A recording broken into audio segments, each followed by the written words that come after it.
Textile খাতের সমস্যা সমাধানে অর্থ উপদেষ্টা ও বাণিজ্য মন্ত্রীর সমন্বয়ে কমিটি গঠন করে দিয়েছেন প্রধানমন্ত্রী তারেক রহমান। সকালে সচিবালয়ে প্রধানমন্ত্রীর সঙ্গে বৈঠক শেষে এ কথা জানিয়েছেন Bangladesh textile mills association BTM এর সভাপতি শওকত আজিজ রাসেল। সরকার বন্ধ কারখানা চালু করার যে উদ্যোগ নিয়েছে তা সফল হলে 15 লাখ মানুষের কর্মসংস্থান হবে বলে জানান বিটিএম এর সভাপতি।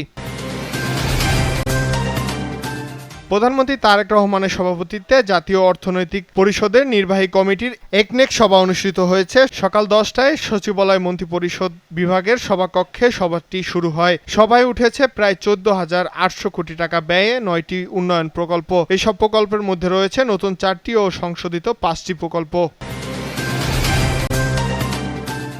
সড়ক পরিবহন ও সেতু মন্ত্রী শেখ রবিউল আলম বিশ্বব্যাপী সড়ক দুর্ঘটনায় প্রাণহানি ও গুরুতর আহতদের সংখ্যা কমাতে শক্তিশালী প্রতিষ্ঠান সমন্বিত বাস্তবায়ন এবং জবাবদিহিতা আরও জোরদারের আহ্বান জানিয়েছেন। মঙ্গলবার জাতিসংঘ সদর দপ্তরে সড়ক নিরাপত্তা বিষয়ক বহুপাক্ষিক প্যানেল অধিবেশনে বাংলাদেশ সড়ক নিরাপত্তা উন্নয়নের নেতৃত্বে আন্তর্জাতিক স্বীকৃতির অংশ হিসাবে যৌথ সভাপতির দায়িত্ব পালনকালে তিনি এ আহ্বান জানান।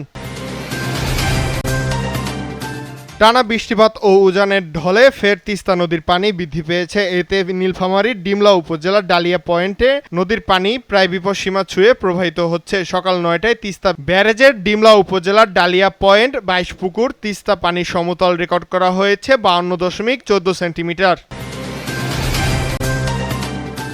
সিলেট বিভাগে নতুন করে কোনো হাম রোগী শনাক্ত না হলেও থামছে না মৃত্যুর মিছিল। 24 ঘন্টায় হাম রোগে আক্রান্ত হয়ে আরও 2 শিশুর মৃত্যু হয়েছে। এ নিয়ে সিলেট বিভাগে হামের মোট মৃত্যুর সংখ্যা দাঁড়ালো 107 জনে। টানা 11তম রাতের মতো ইরানের বিমান হামলা চালানো হয়েছে বলে জানিয়েছে মার্কিন সেন্ট্রাল কমান্ড সেন্টকম। তাদের দাবি, এই হামলার উদ্দেশ্য হরমুজ প্রণালীতে বাণিজ্যিক জাহাজের জন্য হুমকি তৈরির ইরানের সক্ষমতা কমিয়ে দেওয়া। সেন্টকমের বিবৃতিতে বলা হয়, হামলায় ইরানের সামরিক অপারেশন কেন্দ্র, নৌঘাঁটি, যুদ্ধবিমানের হ্যাঙ্গার, ড্রোন গুদাম এবং সামরিক রসদ সরবরাহের অবকাঠামো লক্ষ্য করা হয়েছে।